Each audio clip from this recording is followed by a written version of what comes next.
ನಮ್ಮ ಮಂಗಳೂರು ಉತ್ತರದ ಜನಪ್ರಿಯ ಶಾಸಕರು ಡಾಕ್ಟರ್ ವೈ ಭರತ್ ಶೆಟ್ಟಿ ಅವರ ಸಸ್ಪೆಂಡ್ ಅವರನ್ನು 6 ತಿಂಗಳಿಗೆ ಸದನದಿಂದ ಹೊರಗೆ ಹಾಕಿದ್ದಾರೆ.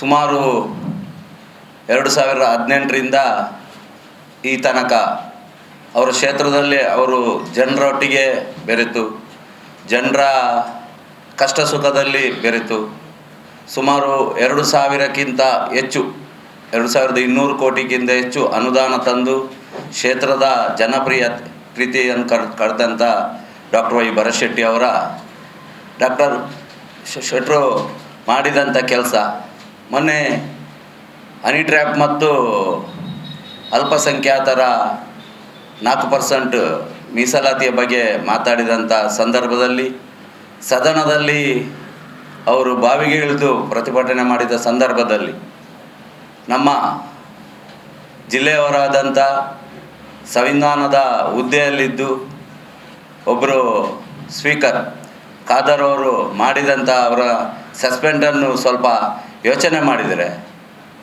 ಇಂದಿನ ಅವಧಿಯಲ್ಲಿ ಅವರು ಮಾಡಿದಂಥ ಸಂದರ್ಭದಲ್ಲಿ ಇರ್ಬೋದು ಅಥವಾ ಅವರು ಹಿಂದೆ 2 ಬಾರಿ ಸಸ್ಪೆಂಡ್ ಆಗಿದ್ದರು. ಅವರು ಕೂಡ ಸ್ವಲ್ಪ ಅವರು ಯೋಚನೆ ಮಾಡಬೇಕಿತ್ತು. ನಾನು ಕೂಡ ಈ ಸದನದಲ್ಲಿ ನಡೆದಂಥ ಸಂದರ್ಭದಲ್ಲಿ ಏನೆಲ್ಲ ಆಗಿತ್ತು. ನಾವು ಭಾರತೀಯ ಜನತಾ ಪಾರ್ಟಿಯ ಮಂಗಳೂರು ಉತ್ತರದ ಕಾರ್ಯಕರ್ತರು, ಪಕ್ಷದ ಪ್ರಮುಖರು ಡಾಕ್ಟರ್ ಭರತ್ ಶೆಟ್ಟಿ ಹಿಂದೆ ಸದಾ ಇರ್ತೇವೆ. ನೀವು ಕೂಡಲೇ ಅವರ 6 ತಿಂಗಳ ಸಸ್ಪೆಂಡ್ ಅವಧಿಯನ್ನು ಹಿಂದಕ್ಕೆ ಪಡಿಬೇಕು. ಒಂದು ವೇಳೆ ಹಿಂದಕ್ಕೆ ನೀವು ಪಡಲಿಕ್ಕೆ ಕಷ್ಟ ಇದ್ದರೆ ನೀವು ಹಿಂದೆ ಎಲ್ಲ ನಡೆದಂಥ ಸುಮಾರು 2 ವರ್ಷದ ಹಿಂದೆ ಸದನದಲ್ಲಿ ಏನು ನಡೆದಿದೆ ನಿಮಗೆ ಗೊತ್ತಿದೆ.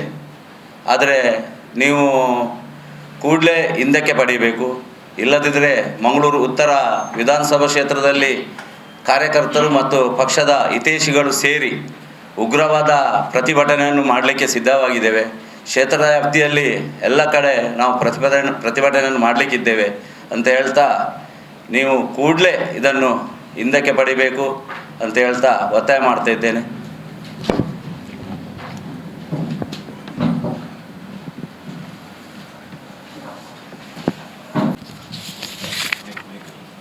ಸಾಮಾನ್ಯವಾಗಿ ಇಂಥ ಘಟನೆಗಳಾದಾಗ ಆ ಒಂದು ಅಧಿವೇಶನ ಆ ಒಂದು ಸೆಷನ್ ಏನಿದೆ ಆ ಒಂದು ಅವಧಿಗೆ ಶಾಸಕರನ್ನು ಅಮಾನತು ಮಾಡುವಂಥ ಘಟನೆಗಳನ್ನು ಬೇರೆ ಬೇರೆ ಸಂದರ್ಭಗಳಲ್ಲಿ ನಾವು ನೋಡಿದ್ದೇವೆ.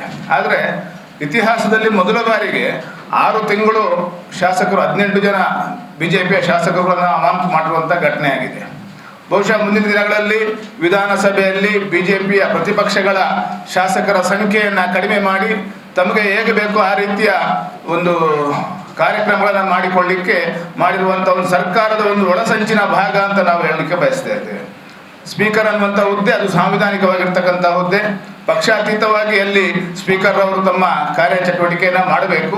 ಆದರೆ ಇಲ್ಲಿ ಎಲ್ಲೋ ಒಂದು ಕಡೆ ಸರ್ಕಾರದ ಅಣತಿಯ ಪ್ರಕಾರ ಈ ಒಂದು ಆದೇಶವನ್ನು ಮಾಡಿದ್ದಾರೆ ಅನ್ನುವಂಥ ಒಂದು ಅನುಮಾನ ಇವತ್ತು ಬರ್ತಾ ಇದೆ. ಈ ಹಿಂದೆ ಬಹುಶಃ ತಮ್ಮೆಲ್ಲರಿಗೂ ಗೊತ್ತಿದೆ, JDSನ ಧರ್ಮೇಗೌಡರು ವಿಧಾನ ಪರಿಷತ್ನಲ್ಲಿ ಅವರು ಆ ಸಭಾಧ್ಯಕ್ಷ ಪೀಠದಲ್ಲಿದ್ದಾಗ ಅವರನ್ನು ಬಲವಂತವಾಗಿ ಕುರ್ಚಿಯಿಂದ ಎಳ್ಕೊಂಡು ಹೋಗಿ ಅವರನ್ನು ಅವಮಾನ ಮಾಡುವಂಥ ಘಟನೆ ಆಗಿದೆ. ಆ ಸಂದರ್ಭದಲ್ಲಿ ಕೂಡ ಯಾರನ್ನು ಕೂಡ 6 ತಿಂಗಳು ಅಮಾನತು ಮಾಡುವಂಥ ಒಂದು ಕೆಲಸಗಳಾಗಿಲ್ಲ. ಅದಕ್ಕೆ ಮುಂದುವರಿದ ಭಾಗವಾಗಿ ಸ್ಪೀಕರ್ ಅವರೊಂದು ಮಾತನ್ನು ಹೇಳ್ತಾರೆ, ನನಗೆ ಧೈರ್ಯ ಇದೆ, ನಾನು ಮಾಡಿದ್ದೀನಿ, ಇನ್ನು ಅವರಿಗೆ ಧೈರ್ಯ ಇರಲಿಲ್ಲ ಅಂತ. ಸರಾಸಗಟಾಗಿ ಈ ಹಿಂದಿನ ಯಾರೆಲ್ಲ ಆ ಒಂದು ಉನ್ನತ ಸ್ಥಾನವನ್ನು ಅಲಂಕರಿಸಿದ್ದಾರೆ ಅವರಿಗೆ ಅವಮಾನ ಮಾಡುವಂಥ ಒಂದು ಕೆಲಸವನ್ನು ಇವತ್ತು ಸ್ಪೀಕರ್ ಅವರು ಮಾಡಿದ್ದಾರೆ. ಇವತ್ತು ಸ್ಪೀಕರ್ ಅವರು ತಿಳ್ಕೊಳ್ಬೇಕು, ಆ ಒಂದು ನಿರ್ಧಾರವನ್ನು ತಗೊಳ್ಳಿಕ್ಕೆ ಅದಕ್ಕೆ ಧೈರ್ಯ ಎಲ್ಲ ಬೇಕಾಗಿರೋದು, ಕಾನೂನಿನ ಜ್ಞಾನ ಬೇಕಾಗಿರೋದು ಮತ್ತು ಸಾಮಾನ್ಯ ಜ್ಞಾನ. ಯಾಕಂತ ಹೇಳಿದ್ರೆ ಇವತ್ತು ಶಾಸಕರುಗಳಿಗೆ ಅವರ ಜನರ ಧ್ವನಿಯಾಗಿ ಸರ್ಕಾರದ ಮುಂದೆ ಮಾತಾಡಲಿಕ್ಕೆ ಅವಕಾಶ ಇರುವಂಥದ್ದು ಅದು ವಿಧಾನಸಭೆಯಲ್ಲಿ. ಅಲ್ಲಿ ವಿಧಾನಸಭೆಯಲ್ಲಿ ಆ ಒಂದು ಇಲ್ಲಿ ನಡೀತಾ ಇರುವಂಥ ಭ್ರಷ್ಟಾಚಾರ ಇರ್ಬೋದು, ಹನಿ ಟ್ರ್ಯಾಪ್ ಪ್ರಕರಣಗಳಿರ್ಬೋದು, ಬೇರೆ ಬೇರೆ ಸಂಗತಿಗಳನ್ನು ಅಲ್ಲಿ ಉಲ್ಲೇಖವನ್ನು ಮಾಡಲಿಕ್ಕೆ ಅವಕಾಶ ಸಿಗದೇ ಇದ್ದಾಗ ಶಾಸಕರುಗಳಿಗೆ ಏನು ಮಾಡಬೇಕು?